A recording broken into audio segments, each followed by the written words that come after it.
उषा के 2 बेटे थे, ऋषभ और सुनील। ऋषभ उसका सौतेला बेटा था। उषा हमेशा ही अपने सगे बेटे सुनील को ज्यादा प्यार करती थी। सुनील की शादी हो चुकी थी और ऋषभ की शादी भी निशा नाम की लड़की से हो जाती है। उषा सुनील की पत्नी कीर्ति को ज्यादा प्यार करती थी। एक दिन वो अपनी बहू कीर्ति के लिए साड़ी ले आती है। ये लो बहू, तुम्हारे लिए साड़ी लाई हूँ। कल पड़ोस की शादी में जाना है ना, तुम यही पहन कर चलना। तभी वहाँ ऋषभ आ जाता है। अरे माँ, तुम निशा के लिए साड़ी नहीं लाई? वो भी तो कल शादी में जाएगी ना? हाँ हाँ, वो भी जाएगी, पर उसके पास तो काफी साड़ी होंगी ना। अभी अभी तो शादी हुई है तुम दोनों की, तो उसी में से कोई पहन लेगी वो।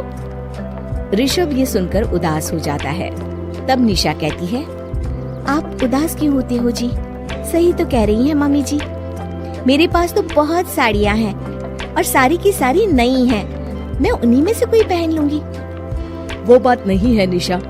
माँ मेरे साथ तो सौतेला व्यवहार करती ही थी, पर मुझे लगता था कि मेरी पत्नी के साथ वो ऐसा कभी नहीं करेंगी, पर आज उन्होंने तुम्हारे साथ भी वैसा ही व्यवहार किया। ऋषभ उदास होकर अपने कमरे में चला जाता है। ऋषभ को उदास देखकर निशा को अपनी सास पर बहुत गुस्सा आता है।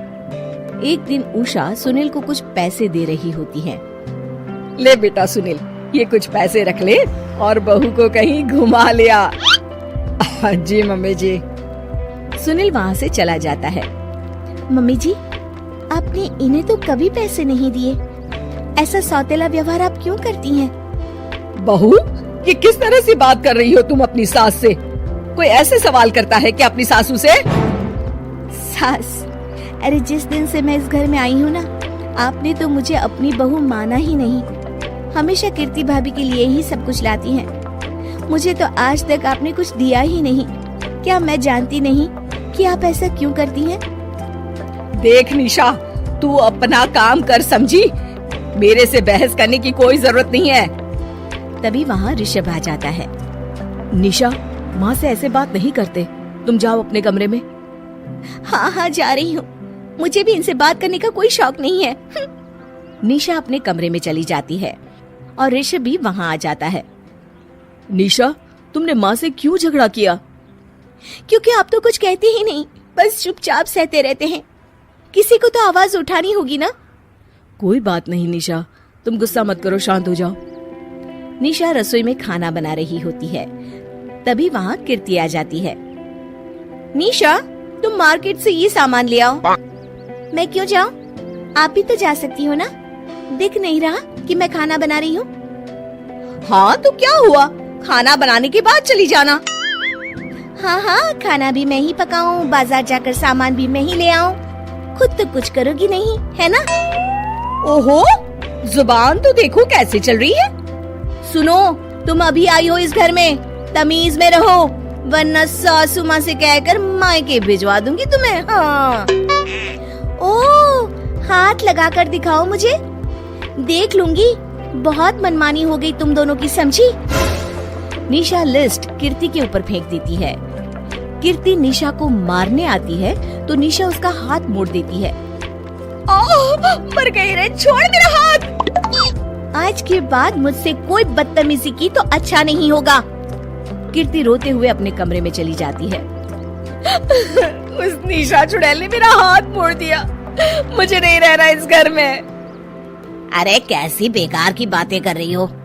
अरे निकालना ही है तो ऋषभ और निशा को निकालेंगे। नहीं, मुझे अलग घर चाहिए। कान खोलकर सुन लीजिए, हम दोनों इस घर से जल्द जाएंगे। आप नए घर का इंतजाम कीजिए बस। मैं इन दोनों के साथ ज्यादा नहीं रह सकती। हाँ, वैसे मैं भी कुछ दिनों से सोच रहा था। अच्छा हुआ तुमने कह दिया, मैं माँ को भी बता देता हूँ। माँ, वो क्या करेंगी तुम्हारे साथ जाकर? मैं चाहती हूँ कि तुम और मैं, बस हम दोनों ही कहीं शिफ्ट हो जाएं, इस सब झमेले से दूर। अरे पर माँ को यहाँ छोड़कर इस तरह से जाना ठीक नहीं रहेगा कीर्ति। वैसे वो तुम्हें कितना प्यार भी तो करती हैं। नाम का ख्याल रखती है, क्योंकि तुम सगे बेटे हो ना, इसलिए। तुम अगर सौतेले होते तो मेरे साथ भी ऐसे ही सलूक करती, जैसे अभी तुम्हारे सौतेले भाई और उसकी पत्नी से करती है। अरे पर फिर भी फिर भी कुछ भी नहीं। देखो, या तो हम दोनों इस घर से कहीं दूर जाएंगे या फिर मैं अपने मायके चली जाऊंगी। हाँ, बता देती हूँ। अच्छा बाबा, अच्छा ठीक है। सुनील अपनी माँ से बात करने आता है। माँ, मैं सोच रहा हूँ कि कीर्ति के साथ अलग घर में शिफ्ट हो जाऊँ। अरे वाह बेटा, ये तो बहुत अच्छा सोचा है तुमने। कब शिफ्ट होना है हमें? मैं भी पैकिंग कर लेती हूँ। अब नहीं माँ, मैं और कीर्ति ही जाएंगे बस। आप तो यहीं रहो, ये पुश्तैनी घर भी है ना आपका। अरे बेटा, तू तो मेरा सगा बेटा है, तू ही मेरे साथ ऐसा कर रहा है। मुझे अपने साथ ले जा बेटा। तभी वहाँ कीर्ति आ जाती है। अरे माँ, आपको पता भी है कि किराए के घर में कितना खर्चा होता है, और अगर आपको भी लेकर गए तो और खर्चा होगा। आप तो बस यहीं रहो इसी घर में। कोई बात नहीं सुनील, तुम लोग चले जाओ, माँ यहीं रहेंगी हमारे साथ। हम माँ का ख्याल रखेंगे, तुम लोग अपनी गृहस्थी संभालो। निशा को ये देखकर बहुत खुशी होती है। वो मन ही मन सोचती है, अब आया ना ऊंट पहाड़ के नीचे। अब मम्मी जी को पता चलेगा, बड़ा सगा और सौतेला करती रहती थी। सगा बेटा तो जा रहा है छोड़कर, अब आएगी इन्हें अकल, और नहीं आई तो मैं अल्लाह कर रहूंगी। निशा अपनी सास को कैसे अपने सौतेले बेटे से मिलाएगी, जानने के लिए देखिए सौतेली माँ पार्ट 2।